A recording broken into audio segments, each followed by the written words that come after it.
Good morning, kids. So, once again, I welcome you to the English class. And for today's topic, we'll be taking the very first poem in the book First Flight, that is Dust of Snow. Now, this poem has been written by Robert Frost. And if you have known Robert Frost since class 8th, ninth, you will be knowing that he was a nature poet. That is, he loved nature so much that many of his poems, in fact, all of his poems, he's talked about nature, he's talked about the scenic beauties, he's talked about all the things that the environment has or God has bestowed on the entire human race, right?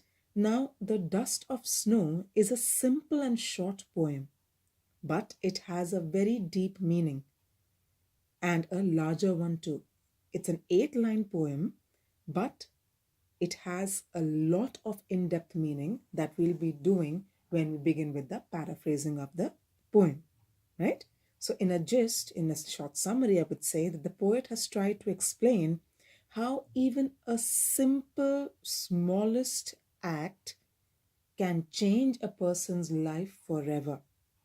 Now, here, wherever you see the word me in the poem, or my in the poem, or I in the poem, it talks about Robert Frost himself, who happens to be the main lead character or the lead role player of this particular poem.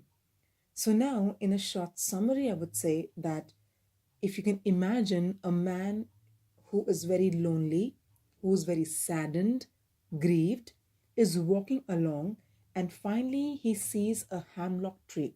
Now, hemlock tree happens to be a poisonous tree with small white flowers. Now, the poet sees this tree and he just sits under that tree to ponder upon something or think about something. And when we go ahead in the poem, we come to know that the poet was not really happy about something that had happened in his life. Maybe he was on the verge of ending his life. Maybe he was planning to take a drastic step that would ruin his future forever.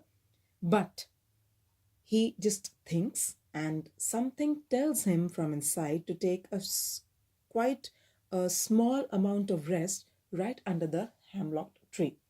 Now, while he's just sitting there under the tree, he is just pondering upon something. While he ponders about something, there is this dust of snow or snow dust that falls on him.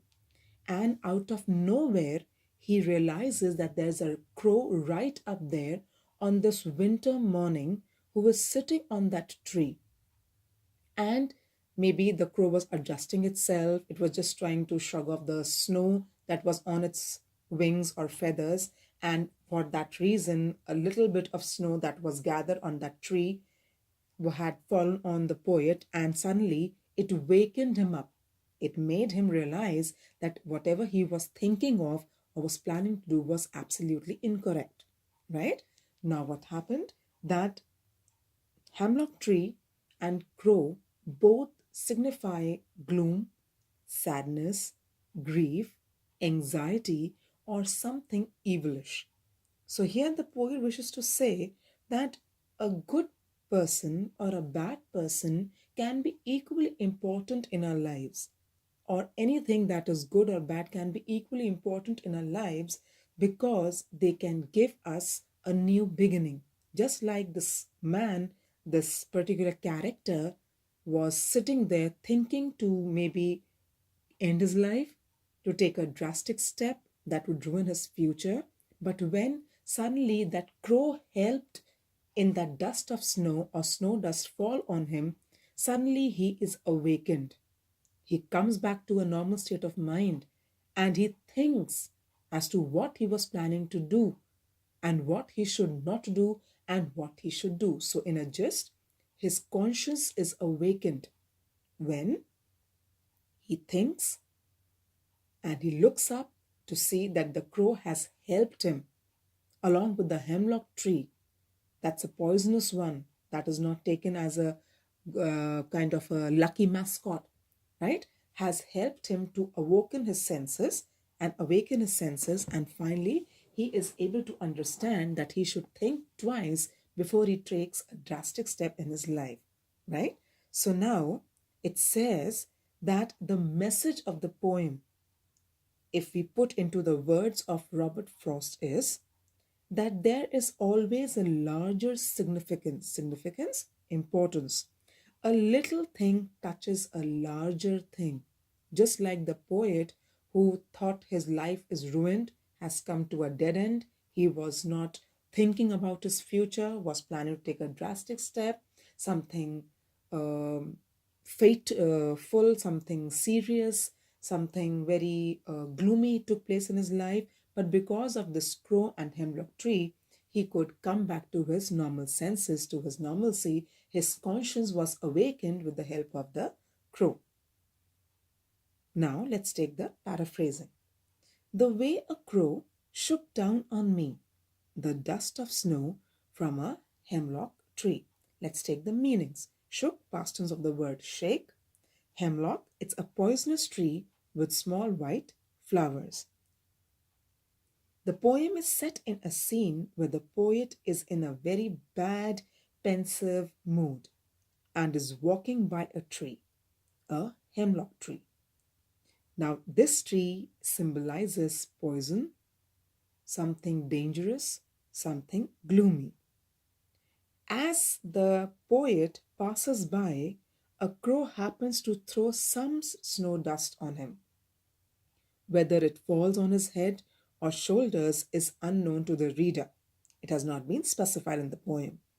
The readers are left, I would say, in a doubt that it was deliberate action of the crow or it was just out of nowhere that the crow was trying to adjust himself on the branch, was about to fly from that particular branch, or was just coming and sitting on that branch a few minutes ago before the poet came towards this hemlock tree.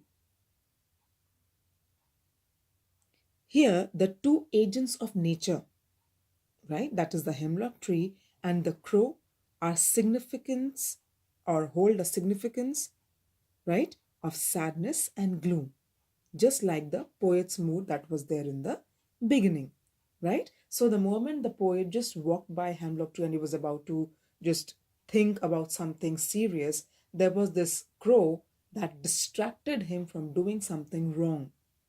A person who is devastated, a person who is frustrated, will never do something that a normal human being would do. His conscience is overpowered by anger, by thoughtlessness, by reckless attitude, and that lands him to something that will be ruining his future for a lifetime. So, these two agents of nature, the poet says, the crow and hemlock, that are infamous, happen to control the feelings, distract the poet from doing something that was not required of him. Now let's come to the last four lines. Has given my heart a change of mood and saved some part of a day I had rued. So finally, the poet accepts that the snow dust or the dust of snow falling on him has made him to rethink of what he was thinking. He has changed his mood. He has become new again. His conscience has been reawakened. And finally, he was able to save himself and his thoughts from all kinds of negativity, right? And this has led to him to save his day from being ruined. The day was already ruined. It must have gone to its worst end, I would say, or a kind of a pathetic end or a tragic end. But with the distraction that the crow brought in his life, with the help of the hemlock tree and the snow dust or the dust of snow, helped the poet to think about his actions with that, whatever he was planning to do. So, the message that we can think of is that one must not take things for granted and should be open and accept whichever way the nature chooses us to bless us, right? For example, if we take in the current situation, neither the students nor the teachers have resources, but whatever we can do at our end, we are doing to give best to each other, right?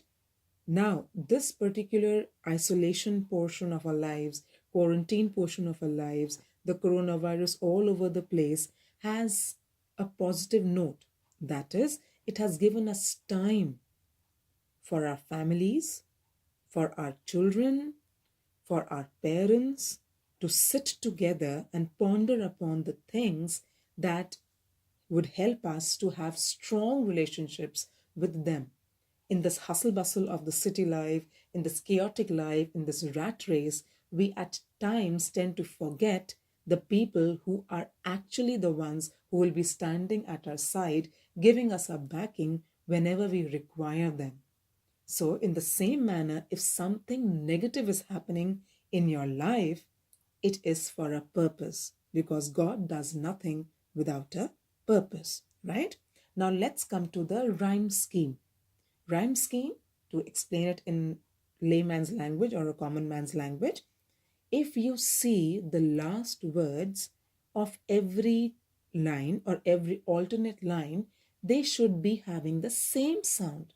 For instance, if you take the first and the third line, the crow and the snow are repeating. The sound is a repetitive one.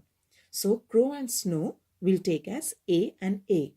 Me and tree again rhyming. The sound is similar, the EE sound. So it is BB.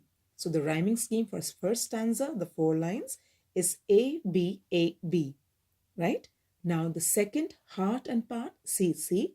Mood and rude is D, D. Okay? Now let's come to the figure of speech or poetic devices or literary devices. All these three mean the same. First, we will take alteration. Now, just a quick revision about alteration.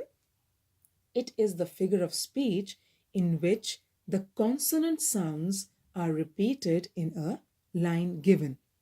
For example, if you take the fifth line, has given my heart, the H and the H, they are having a repetitive sound. So it's a consonant sound repeated in a line given. Same you can say for the second last line, saved some, the sir and the sir sound, right?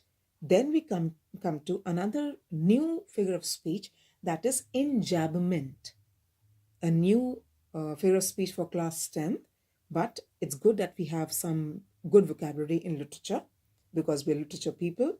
So what is enjambment? Enjambment is when the same sentence continues to the next line without the use of any punctuations. Now, if you can see that there aren't any punctuations in the lines of the poem, right? It is just a full stop that is there in the last line of the particular poem. That is after rude. Rude means to ruin or to destroy or feel regretful about something. Okay? Now, coming down to the message conveyed, we've already discussed about that, right? So please focus on the summary. Please focus on the in-depth meaning. Focus on the importance of the crow and the hemlock tree and what are the actions that the crow does to distract the mindset of the poet and change his mood forever, right? And at least 2 to 3 figures of speech of the particular poet from the poem or the poet has used in the particular poem.